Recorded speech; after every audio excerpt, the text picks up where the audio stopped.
Tigre, un médico que trabaja en el último lugar selvático con bosque húmedo frente al Océano Pacífico de Ecuador, que tiene los ojos verdes,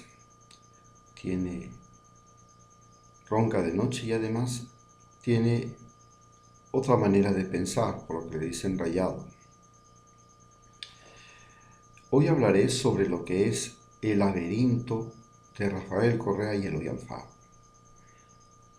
Los dos, históricamente separados por 100 años, se encuentran en el mismo dilema. ¿Cuál es este dilema? Los dos cambiaron la educación del país. Eloy Alfaro trajo la educación laica en un país dominado absolutamente por la Iglesia Católica, donde había toda clase de discriminación en las escuelas. Había discriminación por raza, había discriminación por sexo, había discriminación geográfica. Entonces, para los blancos era la mejor educación, para los hombres la mejor educación, para los que estaban en la ciudad la mejor educación, para los que estaban ligados o vinculados al poder político la mejor educación. Esto también lo transformó Correa. Hizo escuelas del milenio en zonas selváticas, hizo grandes obras y grandes universidades, igual que Alfaro, colegios, los colegios insignias de Ecuador, el Mejía, el Manuel Cañizares, el 5 de agosto, el colegio Rocafuerte en Guayaquil, fueron obras de Eloy Alfaro. Correa ha hecho cosas similares en el país. La construcción del transporte, las vías de transporte. Alfaro construyó el más increíble tren de Sudamérica, el tren más difícil del mundo, que unía Quito y Guayaquil. Correa, 100 años después, convirtió al Ecuador en el país con las mejores vías de Latinoamérica. Alfaro, igual que Correa, transformaron el sistema de comunicaciones en el Ecuador. Alfaro trajo el telégrafo, lo llevó a todas partes donde fue posible conectarlo. Transformó también el sistema administrativo, transformó el sistema de salud, creó la Junta de Beneficencia, no la Junta de Beneficencia, sino el sistema del Ministerio de Bienestar Social, que en ese tiempo se llamaba Previsión Social, y le dio hospitales con independencia económica. Los hospitales antes de Alfaro eran de la iglesia y servían para bien morir, no para curarse.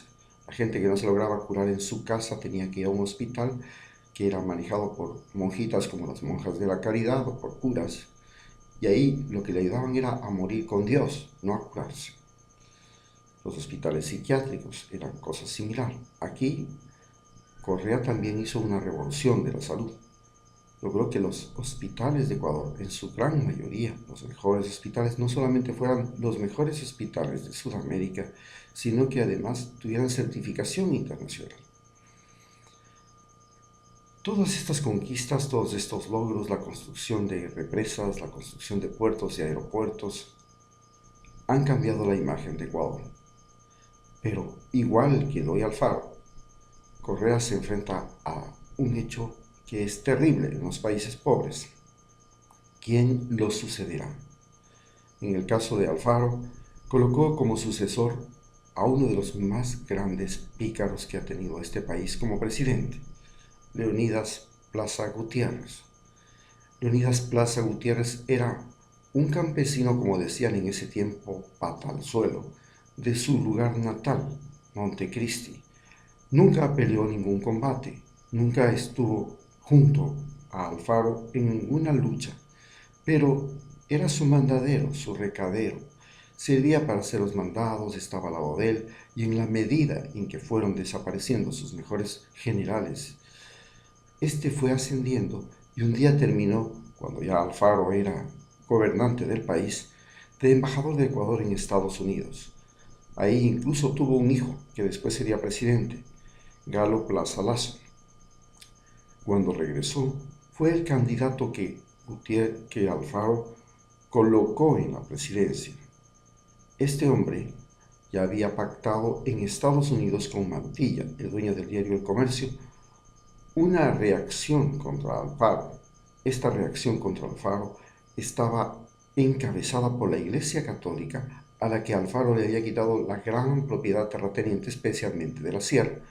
Recordemos que antes de Alfaro, la Iglesia Católica tenía el 75% de las tierras productivas del Ecuador, y dentro de esas tierras tenían miles y miles de indios conciertos, indios que nacían y morían con deudas. Los liberó, y esa fuerza liberada dio paso a la expansión y producción del cacao, pues muchos de ellos viajaron a la costa en el tren y comenzaron a trabajar por primera vez en su vida con un salario, porque antes no se trabajaba con salarios. Había un sistema que se llamaba de tarjas. Era un palo en el que se rayaba cada día de trabajo, y luego, a cambio de ese día de trabajo, recibían sal, ropa y sobre todo alcohol, lo que les hacía eternos deudores de los dueños de las haciendas. Igual, Ecuador también logró liberar, gracias a Correa, a la fuerza campesina, que se convirtió en un motor importante de cambio, porque con la vialidad se convirtieron en proveedores de mercado, lo cual evitó que existiera un desabastecimiento como el que se dio en Venezuela. Pero todas estas transformaciones se vieron truncadas cuando le tocó elegir su sucesor. Gutiérrez no solamente que se decidió llevar bien con la prensa, porque Alfaro tenía también conflictos con la prensa, especialmente con el diario El Comercio y el diario El Universo en ese momento, que recién hacía, y el diario El Telégrafo, todos de la clase dominante, lo mismo que le pasa a Correa. Entonces decidió llevarse bien, más o menos como lo que sería la imagen de Lenin moreno ahora, un hombre conciliador. Entonces Gutiérrez llegó a ser el hombre conciliador, pero este hombre conciliador después utilizó las ametralladoras que Alfaro había comprado para un conflicto que se avecinaba con Perú por el límite territorial sur de este país. Ecuador había perdido Paita, Piura, Cajabamba, Motilones y Moyobamba, y la costa y el borde sur del río Amazonas, en un tratado que lo firmó en la época de Eloy Alfaro, llamado Pedermonte Mosquera. Pero para ese conflicto Alfaro compró numerosas ametralladoras que más tarde Gutiérrez, Leonidas Plaza, su general, las utilizó cuando Alfaro regresó, llamado por la población después de ser presidente por 2 veces, regresó para poner de nuevo en marcha un proceso revolucionario que se había truncado, pues entraron al poder los banqueros y los exportadores de cacao, que se llamaban los grandes cacaos.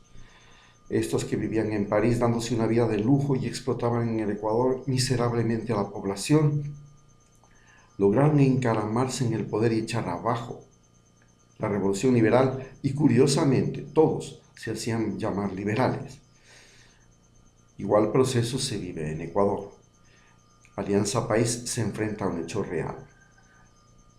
La meritocracia estuvo para todos los empleados públicos de responsabilidad directa frente a los usuarios, pero no está dentro de los candidatos que presentó para las elecciones seccionales, donde cualquier sátrapa sinvergüenza y pillo con un poco de dinero logró colocarse en las alcaldías, en las juntas parroquiales, en los consejos cantonales, provinciales y parroquiales, y terminaron inclusive siendo narcotraficantes y sicarios, como en el caso de Galera.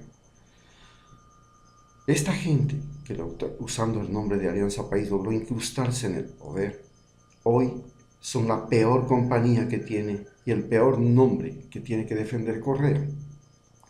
Entonces, al ser un descrédito prácticamente el nombre de Alianza País, en las próximas elecciones seguramente Ecuador tendrá un parlamento como Venezuela, como Argentina, contrario a Correa.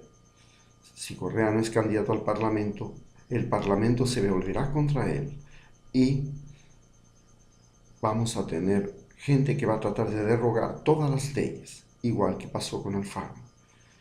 Y luego, cuando Correa intente regresar de nuevo a poner la calma, como Lula, como Bachelet en Chile, va a encontrarse con las ametralladoras, con las armas, como lo encontró Alfaro y su candidato a presidente, uno de ellos, se va a pasar al otro lado. En el caso de Alfaro, Leonidas Plaza llegó a casarse con la mujer más rica de la Sierra del Norte. La mujer era de la familia Lazo, dueños de pueblos, de grandes haciendas como las Delicias, el pueblo de Lazo y otras haciendas más. Eran los grandes terratenientes y luego se pasó al lado de la derecha. Lo esperó y en la batalla de Huira utilizó por primera vez metralladoras que tenían otro fin, defender la patria.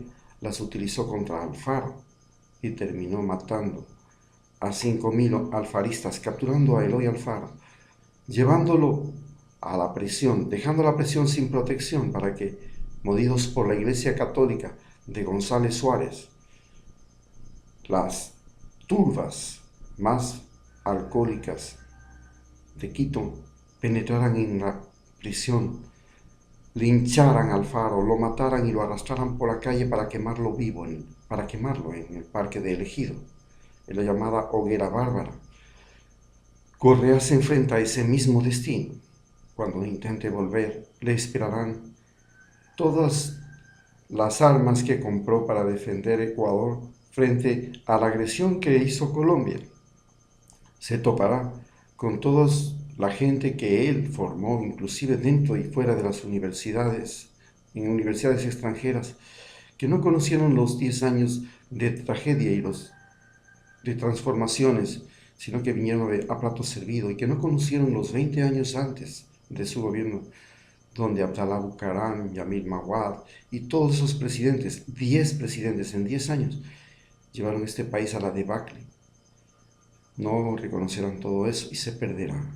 Entonces le esperará a Correa el mismo laberinto de Alfaro. Esta es la verdad que me parece que se viene.